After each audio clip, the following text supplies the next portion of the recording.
What's up, everybody? Once again, my name is Matt, and welcome back to Let's Play Pokémon Platinum. In the last episode, we defeated the Galactic boss Cyrus here in Celestic Town. And in this episode, well, we're actually going to travel back to Jubilife City. That way we can make our way to Canalave Town and take on the next gym. But first, let's check out our team since I leveled up everyone to about 39. I feel like that's a good level for the next gym. Anyways, let's go ahead and fly all the way back to Jubilife, like the first real city that we were actually, introduced to in this game. Kind of crazy that we're going all the way back there now. But it's a good thing because now that we have Surf from Cynthia's grandma, we can travel outside of the West Gate here in Jubilife and make our way towards Canalave City, which is where the next gym is, like I said before.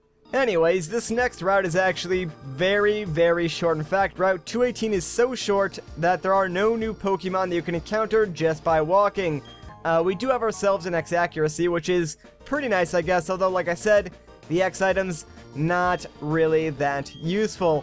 Alright, so let's hop on Nettler's back and get going. But before we leave, I actually do want to equip a Repel, because you can encounter wild Pokemon while you're surfing, and in fact we can find, I believe, a Tentacool or a Tentacruel while we're surfing across this route, but I'm not really going to count those in like the graphs just because I've only been doing Pokemon that you can find while walking, so I'm not going to switch up my graphing now because it would make no sense. So just keep that in mind. You can find new Pokemon when you're surfing, although I'm not particularly going to list those. I'm only going to list the ones that you can find, in wild grass and so on and so forth. There's actually nothing we even need to do on this route. We can literally go and fight that guy if we want to, or get some berries, but honestly, that's all optional. Instead, we can just make our way to Canalave City. But what's this guy want? Matt, long time no see. Oh, you look puzzled. You're wondering who I am. I'm Professor Rowan's assistant and Dawn's father. The professor asked that I upgrade your Pokedex, you see. So I'd chosen this spot on a hunch that you'd pass through. Matt, may I have your Pokedex for a moment? Sure thing. Let's see. Was I supposed to put the software here? Pretty sure that's not how software works. Oh, done, I've upgraded your Pokedex. Well, what do I know then? Apparently I'm just dumb. I should explain how it's been upgraded, shouldn't I? It can now display images of male and female Pokemon. Okay, I'll leave you to carry on with your project for the professor. May I also ask you to keep an eye on Team Galactic? The professor is concerned about what happened in Jubilife City. It's probably nothing to worry over. I'll be on my way now. Well, clearly this guy does not watch the news, considering Team Galactic tried to blow up 2 places with giant freaking bombs. Pretty sure that would have made the headlines at some point in this town. Anyways, here we are in Canalave now. Before we can actually take on the gym, we do need to battle TJ, so for that, I'm actually going to go and put Amp out in front. That way we are just, ready for when he brings out his Staraptor. So let's get going. And wouldn't you know it, there he is, it's TJ. Whoops. Hey Matt, how you doing, bud? You're going to challenge the gym leader up past here, eh? Someone should check and see if you're ready for this challenge.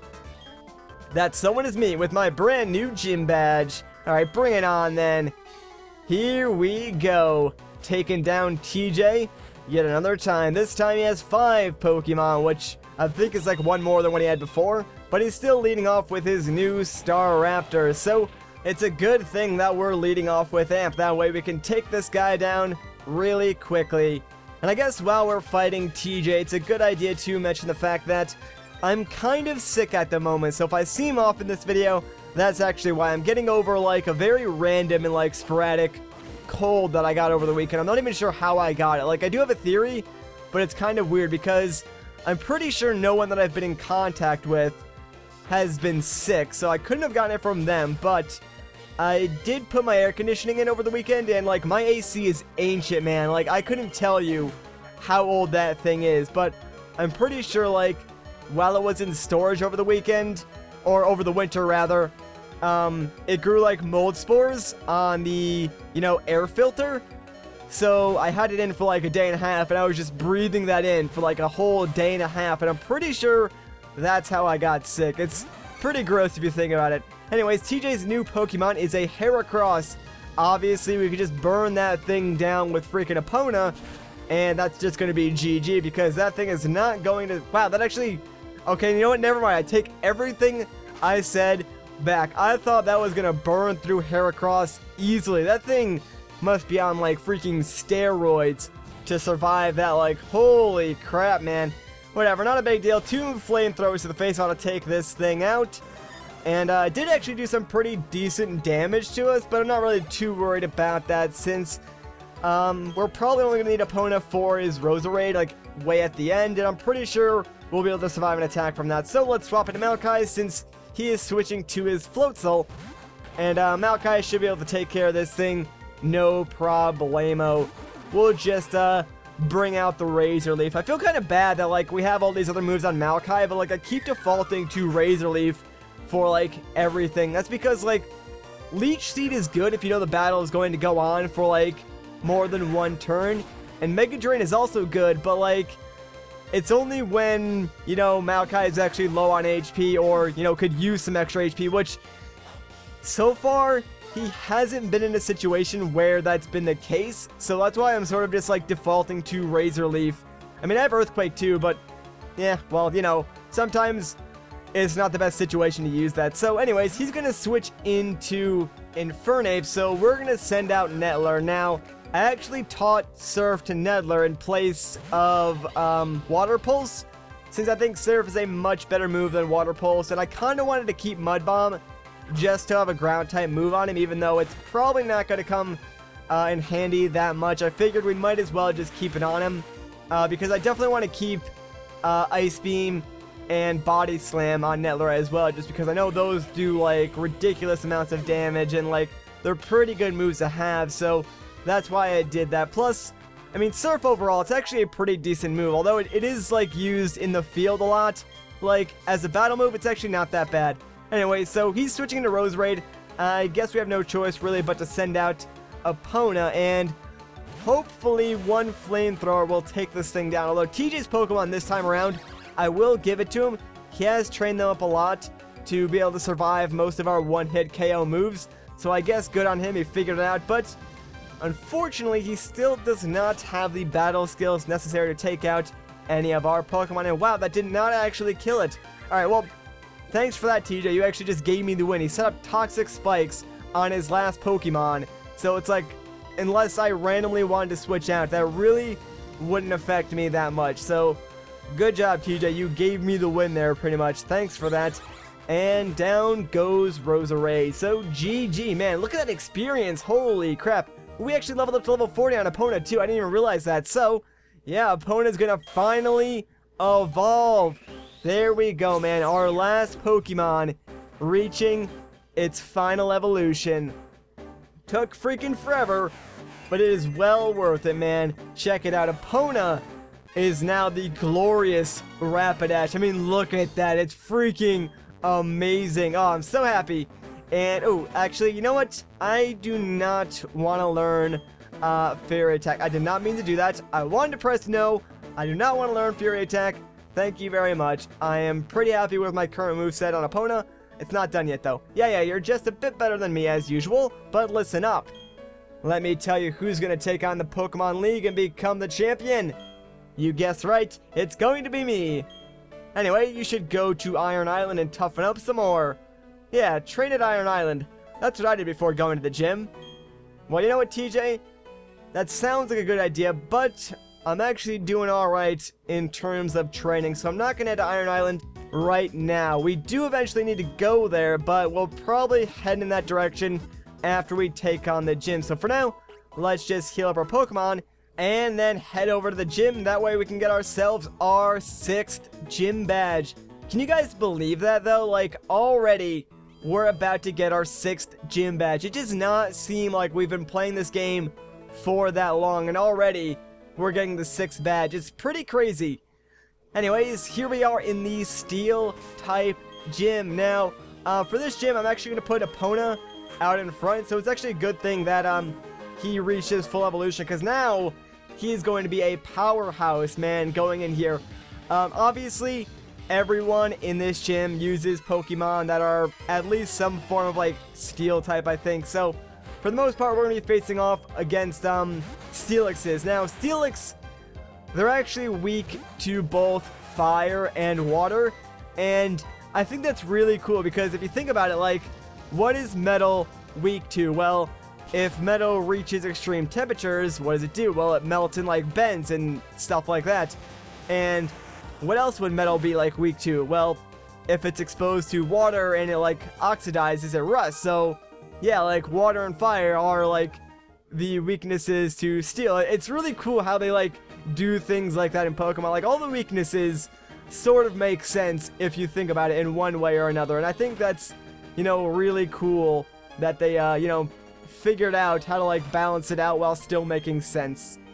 You know, one thing that does kind of stink about this gym, though, is that most of the trainers in here are actually required. Like, there's not too many of them that you can skip. I'm actually surprised that we did manage to slip past that second trainer before the elevator, because normally I get caught by him. But I guess to sort of, like, even out the fact that you do have to battle so many trainers, they limited the amount of Pokemon those trainers have. Like, most of them only have, like, maybe 1 or 2 Pokemon. Towards the later end of the gym, like, they start having, like, 3, and I think, like, the last trainer before the actual gym leader has 4.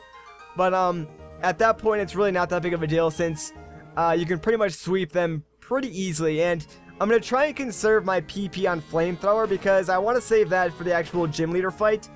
I know it's a more powerful move than Flame Wheel, but honestly, I'd rather use 2 Flame Wheels than 1 Flamethrower, just because Flame Wheel has such, like, a higher PP. I think it has, like, 25, whereas Flamethrower only has 10, so I'd rather save that for when I really need it than have to use something else like Flame Wheel. And these Magnemites are literally nothing, so they will die to a Flame Wheel no problem, so I'm not really worried about that. Like, I feel kind of bad that I'm going to use Epona, like, throughout this entire gym, because really, I could use Nettler in some instances, but, like, it's really only when a Steelix is out, because there's not that many Pokemon in this gym that are actually weak to water, and that's just due to, like, subtypings and stuff like that. So I really don't have much of a choice but to just spam fire moves with Epona, and obviously I know that's probably not the most interesting way to battle, but it certainly is the most efficient and effective way to battle. So while some people might find it uninteresting, others will probably appreciate the fact that I'm not, like, a total noob and just spamming, like, I don't know, grass-type moves at these steel Pokemon, attempting to, you know, take them down in a more interesting manner, I guess. I don't know. Anyways, here's a Steelix. I believe this guy actually has 2 of them, so I'll make a compromise with you guys. I will Flamethrower this first one, and then, if he does indeed have 2 of them, I will swap out to Nettler and take it out with her, just to sort of get some diversity up in here, man. I'm all about that equal opportunity Pokemon battling, if you know what I mean. Alright, so let's swap out to Nettler and give her some time in the spotlight. Really, we only have 1 move that we should honestly use, and that is Surf, which is perfectly fine with me because, as I said previously, Surf is really powerful, and I actually really like its animation in this game. It's not like the flashiest, I'll say, but it's definitely, like, faster than some other of these Surf animations in previous games, so I like it just because of that. But there we go, we bodied that thing, man. Did not even stand a chance. GG, friend. GG. And with that, I think we might actually be ready to take on the gym leader. There might be 1 more trainer, actually. Okay, no, never mind.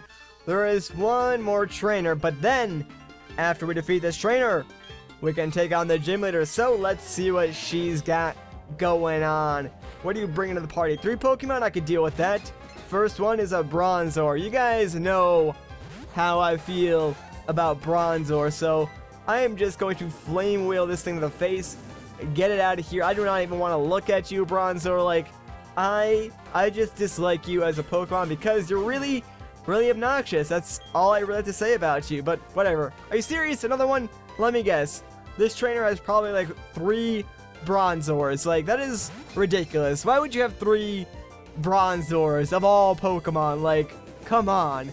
At least get, like, 3 Bidoofs or something, because Bidoof, man, I know you guys hate Carlton, like, so much. You really want me to, like, get rid of him, but dude, Carlton can learn, like, every single HM or TM in the game. Like, he's literally the greatest Pokemon ever invented for, like, using as a slave. Because, like, he learns everything. Like, obviously he can't learn fly, but the dude can learn freaking surf, alright? Like, come on. Imagine someone just, like, surfing around on a Bidoof.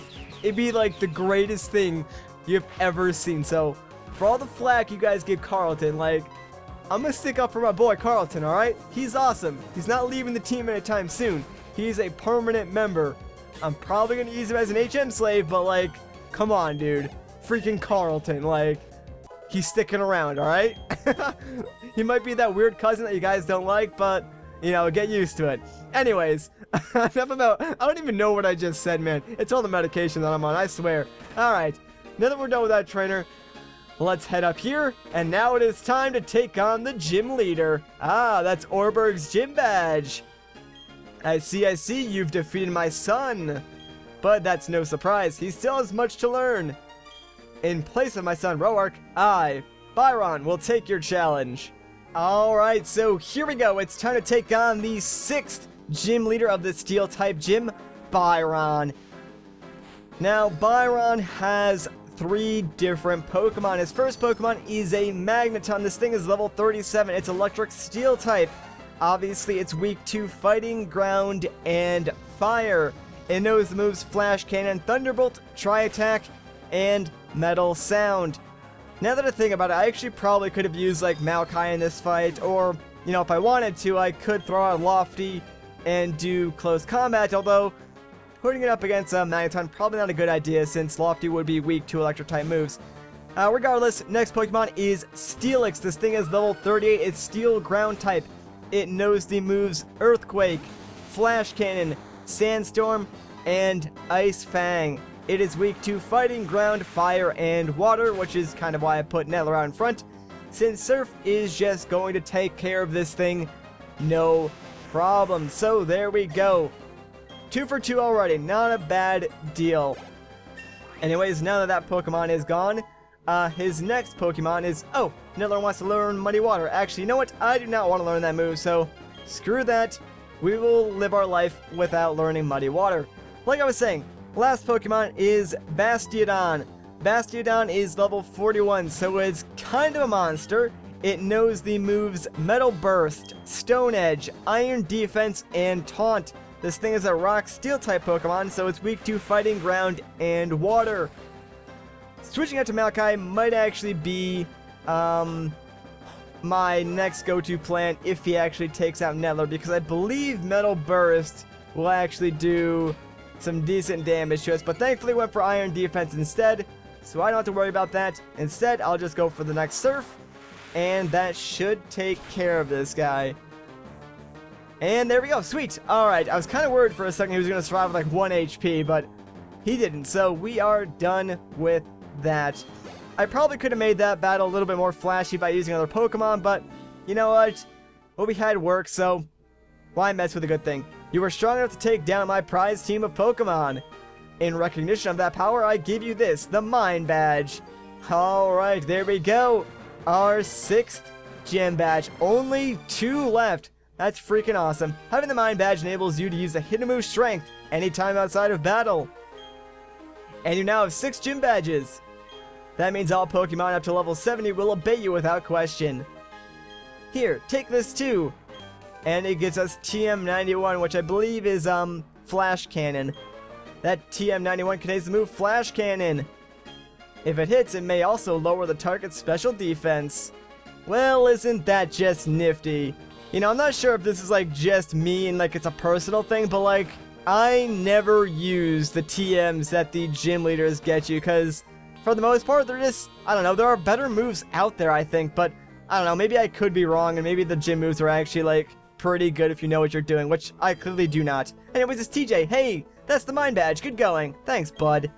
You're tough enough to consider becoming the Pokemon champ. Of course, I'm tougher, so it's not actually going to happen. Dude, I just beat you in a battle like 2 minutes ago. Anyways, Matt, come with me to the library.